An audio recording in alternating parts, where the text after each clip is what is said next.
This is our first class in the series that we're calling Culinary Comforts, and it's from a desire to see if we can help people who may be dealing with either someone that they're caring for who has cancer, or someone that you know that you'd like to cook a meal for, and what to prepare for that. So we're collaborating with the Wellness Centre on this, and which we're excited about. And so we just sort of, I just wanted to give you a little bit of a background on me. So I'm a registered dietitian. I'm a certified specialist in oncology, and I work on campus at the Cancer Centre. So I work with patients all the time who have taste changes and work with their families to see how we can improve their intake through making food taste better, because as you can imagine, if food tastes bad, no one really wants to eat. My history is that my husband had lymphoma 5 years ago, and there's nothing worse than being married to a dietitian when you have cancer. And I cooked a great deal for him when he was going through treatment. And then my mother also had cancer a couple of years ago, and I did a lot of cooking for her as well. So I can pretty much work with any ingredient to try and make food taste a bit better. So today we're going to be doing the gingered sweet potatoes, which you have the recipe here in front of you. And you know, this is a recipe for everybody. It doesn't have to be specifically for someone who, you know, might have some taste changes. This is a really healthy recipe. It's really high in fiber. It's very high in potassium. It's super easy to make, and it's got the lovely flavors of the ginger, and it's complemented with the cardamom. So when it's cooking, you get this lovely aroma, as we were talking about before, but it has a beautiful flavor at the end of it. So often we find that our patients, when they get taste changes, we can find that foods taste bitter, or they taste really sour, and it's actually as a result of some of the chemotherapy agents that we use, particularly the platinum-based drugs, alter your sense of taste. And you might have heard that people will talk about metal mouth, or they have that feeling like it tastes like metal in their mouth. Sometimes having things, even just like coffee, will taste really bitter to people, so you find that people stop eating because all the foods that they've grown to love their whole life all of a sudden are just not tempting at all. So this recipe is more for people who are finding that foods just don't have a sweetness to them, and sweet potatoes are ordinarily sweet just because of their content of carbohydrate, but we also have the honey with it as well, which sort of reduces the amount of olive oil we use, so we're reducing the fats in that content. So I had this lovely assistant, Susie, who helped me peel and cut all these potatoes. So it's super easy, just peel and slice the potatoes, and you'll see that when go on. So you can cut them any shape you want. The smaller, they'll cook faster. If you've got a convection oven at home, you can probably reduce the cooking time a little bit, plus you don't need to turn them over. So I tend to just shake the pan rather than getting in there with the spatula and trying to turn it, because I think you miss all the good bits that way. So if you just shake the pan, you'll be able to get it covered. And all we're going to do is just pour on some olive oil. And it doesn't matter what olive oil you use. I tend to prefer just regular olive oil. It has a higher burn point than extra virgin. Extra virgin tends to burn at a lower temperature. And we cook this at 400 degrees, so it's going to be a high temperature. So using just regular olive oil is good. And then we've put some, got some fresh ginger and some powdered ginger. I've used both before, so if you've got fresh ginger, that's great, but if you haven't, the powdered ginger is just fine. It works really well for this recipe. So we've put both, and you could certainly do both. We just grated it, peeled it and grated it, and just put that into the bowl as well. Now, do you use the same amount of powdered as the fresh ginger? I think the powdered, I think, is only 1 teaspoon. What have we got there? One tablespoon. So that's for 3 pounds of sweet potatoes. So the grated fresh ginger will be less powerful than the dried. So I would reduce a little bit if you're going to use the dried powder. By half? Half? I think probably half. A table or tea? Tea. Tea. So you do 1 teaspoon? Yep. Powdered? Yep. As opposed to One. fresh ginger? Yes. 1 tablespoon. Yes.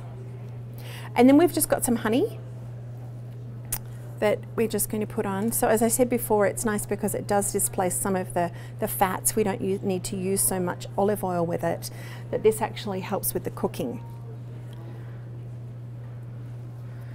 And then we have the cardamom, and the cardamom smells fantastic. Have you cooked with cardamom before? Yeah, so it's just got this wonderful pungent smell. I know. It's an expensive spice. It's an expensive spice. Susan has already commented, it's an expensive spice. So what I would recommend is go to Savory and just buy half an ounce, and then you won't pay very much for it. And plus you're supporting a local business, which is even better. So just put it all in one bowl and then just toss it. And what you're trying to do is just coat it. If you do it this way, what we tend to find is you use less oil. If you do it in the pan, like if you put the sweet potatoes in the pan and then put your olive oil over it, we tend to use more olive oil. This way you actually get a nice coating on things. If you do it in the pan, you're only getting it on one side. So doing it in the bowl is actually helpful for coating the vegetables. And it smells good. So I thought everybody might have had enough of sweet potatoes by now with Thanksgiving, but no, it is such a good thing to eat. And this recipe is actually for Mike, our cameraman over here, who recently discovered that sweet potatoes are better than he thought they were. So his wife cooked a dish for Thanksgiving and he really liked it. So this is for you, Mike. So just spread them out in the pan. And then we're going to cook them, as I said, if you cook them in a convection oven, it'll probably take a little bit less. The plan is just to have them lightly browned. You can certainly stir them around if you want to halfway through. But they're delicious. You could do this for the holiday season coming up. You could cut them into small pieces and do them with toothpicks, like we're going to do tonight. You could do that like for, if you had to take a dish to a potluck or something like that. And it would be something healthy that you actually want to eat, rather than the other things that are on the table that you know are not really that healthful. So we're going to put this in the oven, and like magic, like on the Martha Stewart show, we're going to produce something cooked in about 3 seconds. It's very impressive, but I'm not going to open the oven with plastic gloves on my hands. So let me put these on.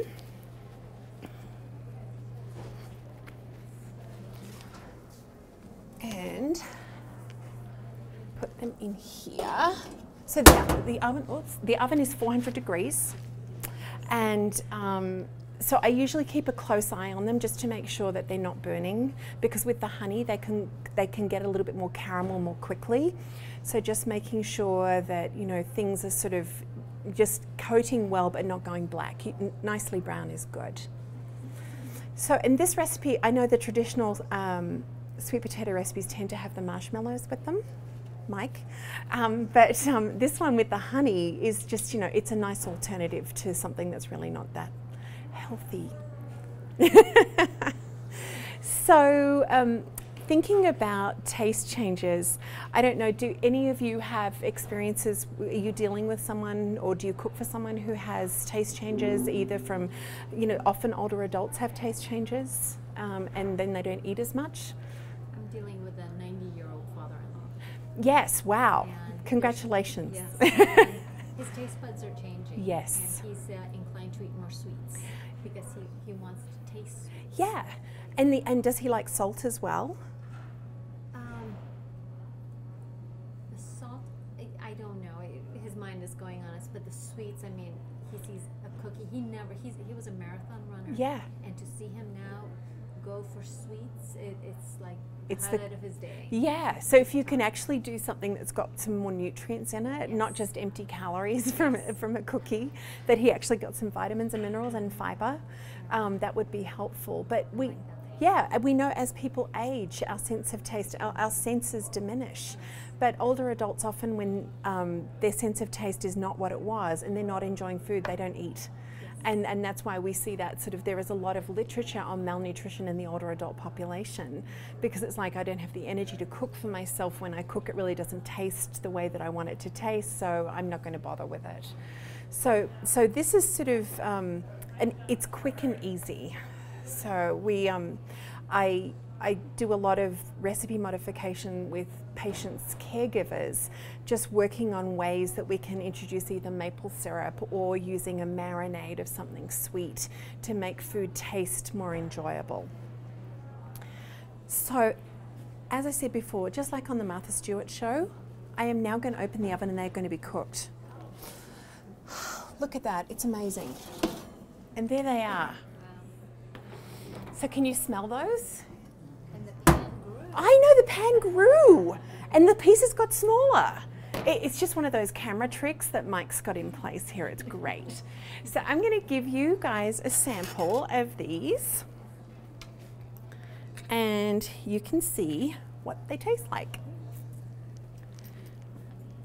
So since they're tossed with honey, Yep. would this be okay to make up a batch and then freeze it and still be okay when you take it out to reheat it back up? So the one thing I find with sweet potato and with the squash family as well is that they tend to retain more liquid when you freeze them. I don't know if you've ever tried to freeze butternut squash soup, but when you defrost it, it doesn't go well. So I don't know how well this would freeze.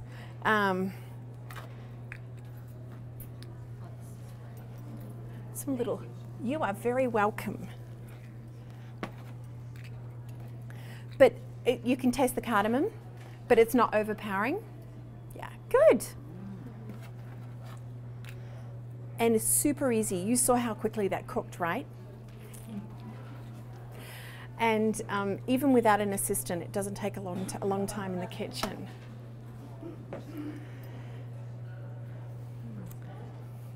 And so often, you know, patients, we have, because of the medications that we use, often patients have issues with constipation, which this is a really high fiber vegetable, so that can be helpful in that respect as well. The other thing is sometimes we have treatments that waste potassium. Either the drug is doing it or we've got some altered kidney function and we're not retaining the potassium we need, we're excreting more of it. So this is high in potassium as well. And we always look for foods that are going to be helpful with side effects that we might see in treatment. I mean, we have specific medications that we know waste magnesium. So we work on foods that are high in magnesium, high in potassium to try and counterbalance those without resorting to a supplement or a medication. So this is a good meal for that, good dish for that as well. So would anyone like some more things? I have quite a few. Yes, please. Yes, Sure. brilliant. So since there's not very much honey in there, Yes. how about for those that are diabetic? So the sugars in this recipe, I think it would constitute the carbohydrates. This is for the whole recipe. I think it probably would, if you were carb counting, it would be around like the 12 grams. Oh, sorry, was that yours? So I think it would just be equivalent to one. But it is, One serving. yeah. Okay. So sweet potato, would you like some more? So sweet potato is naturally higher in sugars, but diabetics do better with foods that have fiber in them because they, you get slower absorption of the sugar if the food has fiber in it. That's why a white potato, for example, spikes blood glucose much more than a sweet potato would. And it's the same with if you did white rice versus brown rice, you get a slower absorption because it takes longer for the gut to absorb that. So instead of getting a blood glucose that goes like that, you actually get more of a modulated line when it's combined with fiber. Yeah. So what would you consider a serving? So this particular, Because this serves 8. yes. So 3 pounds of sweet potatoes serves 8 people. And I haven't got a calculator with me. It's about Be- 0.4. Yeah. Right? 0.4. So when I was measuring the potatoes, you saw the size. Yeah. They were, 0.4 pounds. Oh. I think 6 of those potatoes take 3 pounds. Yes. So that's Yes. pretty good. Oh, that's right. Yeah, that's pretty good. So I would think it's probably 1/2 to 3/4 of a cup would be a serving. Because this isn't intended as a meal, it's intended as a side dish. But you know, if you wanted to have this as a meal and you wanted to add some protein to it, you could add pecans to this, or you could add almonds to it. And for any of my patients, that would be something that would be a win-win because we're always looking for additional sources of protein. And of course, there's none in this at this point in time, but if we enhanced it in some way with some nuts, you'd be able to get that with it. And I actually think some pecans would be really nice with this. Even if you toasted them and just sprinkled it on there, like put it through the food processor so it was chopped up a little bit more, I think that would work well. The other thing I was thinking you could do with this is add something like some goat's cheese. So you get the sweetness and then you'd get the more savory taste of the goat's cheese, plus you'd be getting protein from that as well. So I think there are, Susan, would you like me to do that? No. Okay. So I think there are many things you could do with this to make it a more complete meal if you wanted to. Toss them with steamed broccoli. Absolutely, yeah. Or snow peas, or even, you know, snow pea sprouts. Yeah, any of those things would work well with it. But I think, you know, it's got lots of applications. And it works well with the sweet potato, whereas it wouldn't work with normal potato. Normal potato tends to need more savory with it. This just lends itself very well. Butternut squash. Yeah, I think that would be good with this. Now, the butternut squash is really a different, it's high in fiber, is it not? It's not as high in fiber as this. But the other thing to think about is these are all really high in antioxidants, which we really, you know, everybody encourages more antioxidants in food because it actually helps to reduce damage at a cellular level. Free radicals that are part of every metabolic process that happens in your body, we have free radicals spin off. So it's usually just a little hydrogen molecule that sort of goes around its errant way and can change different cells in the body. We think that's how cancer actually starts, is that free radicals go and they change a cell function. They attach themselves to a cell and they start this process, and it can start it starts with one cell, and then over a long period of time we can see more and more mutations occurring from that changed cell. So what antioxidants do, if you think about a free radical as a little gremlin that's going through your system causing damage, what a free radical does is it actually quenches it. So a free radical comes and it puts it out. And that's why we talk a lot about free radicals and antioxidants in foods, because brightly coloured fruits and veggies, which this is, and butternut squashes as well, are full of antioxidants which can really help at a cellular level with patients, but for prevention as well. So butternut squash, I actually really like to cook with olive oil, garlic, and red pepper flakes. And just cutting it into wedges and just putting it in the oven on a tray like this, tossing it first, and it's delicious like that. I was just teaching my nephew to make French fries out of butternut squash. Nice. So I'm thinking this recipe for an 18-year-old is Yes. going to be very good. Yes, it is. My 18-year-old likes cooking this. It is easy.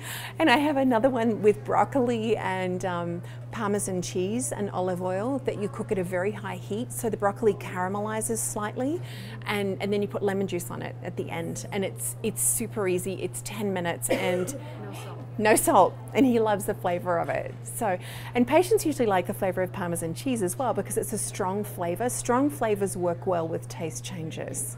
So this is a sweeter, more I think would appeal to your father-in-law, for example. Yeah. So any questions about any of that? No?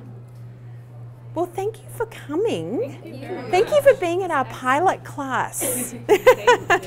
We have another one coming in January, and we're doing salmon with a citrus butter sauce. And that's because sour foods often taste good to patients who have taste changes as well. And that is, it's got a real sour taste to it. It's got the juice of a lemon, juice of a lime, juice of an orange, and you reduce it and whisk through some fats. And you can cook the salmon however, but the sauce is really delicious. And so we're going to do that one. And then in February, I believe we're doing chicken satay with a peanut satay sauce and avocado multiple ways, so that you can see what happens with an avocado when we add salt, or when we add lime juice, or when we add cumin, or when we add fresh cilantro, all of those things.